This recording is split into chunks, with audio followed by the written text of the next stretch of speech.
అందుకే నమస్కారం. మీ పిల్లలని ఎక్కడికైనా సరే ఆడిషన్స్ అంటూ పంపుతున్నప్పుడు ముందు వెనక మొత్తం వెరిఫై చేసుకోండి. ముంబైలో ఈ పోవే స్ట్రీట్లో ఆర్య స్టూడియో ఒకటి ఉంది. అందులో ఒక ఫ్లోర్లో ఆడిషన్స్ అని చెప్పేసి రోహిత్ ఆర్య అనబడే ఒక పర్సన్ యాడ్ ఇచ్చాడు. సీరియళ్ళు, వెబ్ సిరీస్లు, అది ఇది 100 మంది అదే పిల్లలు వచ్చారు. అందులో ఒక 80 మందిని పంపించాడు, 20 మందిని అక్కడ ఉంచాడు.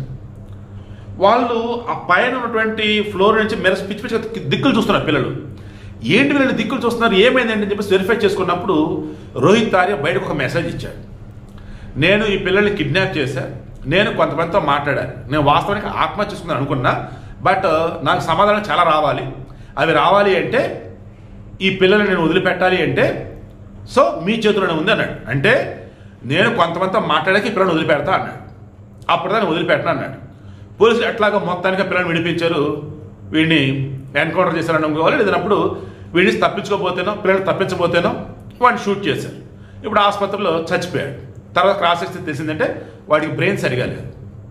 మన సమాజంలో పిచ్చోళ్ళు ఎక్కువైపోతున్నారు. పిచ్చ కూడా అనకూడదు, తప్పది, నిజంగా తప్పది.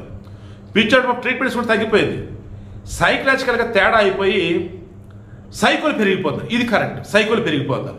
వాడికి తెలిసి వాడు తేడాని ట్రీట్మెంట్ తీసుకోండి.